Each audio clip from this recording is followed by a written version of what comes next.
pâturage.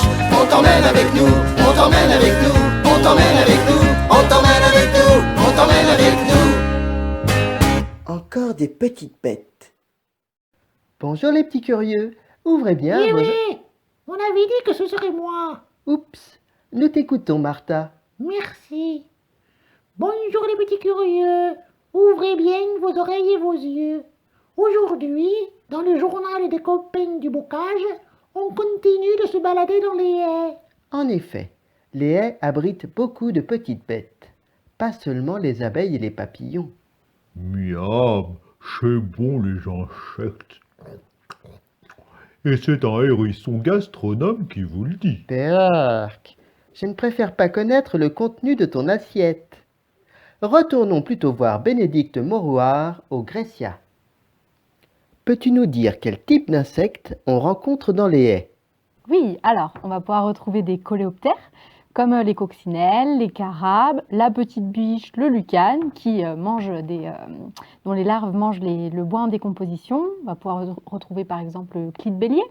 La larve se développe également dans le bois. Et les adultes sont floricoles, donc ils vont aller manger sur les fleurs. On va pouvoir retrouver des hyménoptères avec les abeilles, les guêpes, les fourmis, les lépidoptères, donc ça c'est le grand groupe des papillons, papillons de jour, papillons de nuit, les diptères avec les mouches, les dermaptères avec les perce-oreilles, je ne sais pas si tu connais, oui. Les hémiptères avec les cercopes, les punaises qui peuvent être phytophages ou prédatrices. Et puis aussi, on va trouver d'autres petites bêtes qui ne sont pas des insectes, comme les araignées, qui se différencient par leurs 8 pattes, les crustacés avec le cloporte et les myriapodes, qu'on appelle plus communément les mille-pattes. Eh bien, ça fait du monde, hein? On peut donc dire que les haies sont importantes pour les insectes. Oui, les haies sont super importantes, que ce soit pour les insectes ou les autres arthropodes. Elles peuvent servir de gîte et de couvert, un peu comme un hôtel-restaurant. Pour la partie hôtel, les petites bêtes vont pouvoir s'y abriter, y trouver une zone d'hivernage en hiver, comme par exemple l'abeille charpentière ou le papillon, le citron. Ça va leur servir aussi de ressources alimentaires, puisque les petites bêtes vont pouvoir y retrouver de quoi manger. Si elles sont phytophages, elles vont pouvoir manger les plantes, donc que ce soit les feuilles, les fleurs, les racines, le bois, ou y trouver de l'alimentation animale avec d'autres petites bêtes. Par exemple, les araignées elles vont pouvoir trouver plein de petites bêtes à manger. On va pouvoir y retrouver des méconèmes tambourinaires, c'est des petites sauterelles dont les mâles tapent avec leurs pattes sur les feuilles de chêne pour attirer les femelles. Les haies, elles servent de corridor écologique, c'est-à-dire que les petites bêtes elles vont pouvoir se déplacer le long de cette haie, un petit peu comme une autoroute. Elles vont suivre la haie pour y trouver leur nourriture, leurs besoins en termes de lieu de vie. Parmi toutes les petites bêtes qui vivent dans nos haies, certaines sont de véritables amies du jardinier. Tu peux nous en citer quelques-unes? Oui, alors on peut reprendre les pollinisateurs en premier lieu, comme les abeilles, les guêpes, mais aussi les mouches, les papillons et certains coléoptères qui vont, en allant butiner les fleurs et en cherchant du nectar et du pollen, vont polliniser les fleurs.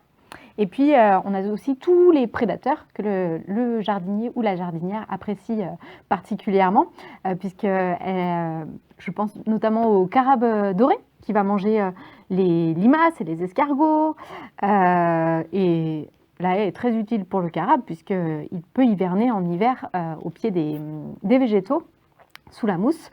On va aussi retrouver des prédateurs du puceron, c'est le cas de la coccinelle, ou encore les larves de cirfe qui, au stade asticot, au stade larvaire, vont manger les pucerons et au stade adulte, vont butiner les fleurs.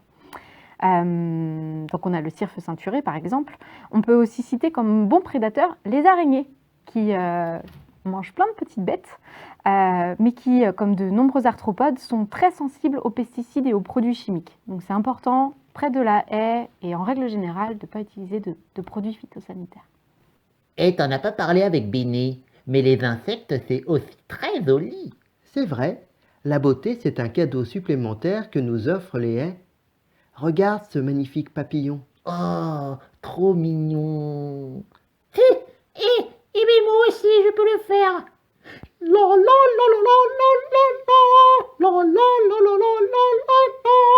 Merci pour ta participation, Martha. Quant à nous, on vous dit au revoir, les petits curieux. Rendez-vous bientôt pour Un nouveau journal des copains du bocage.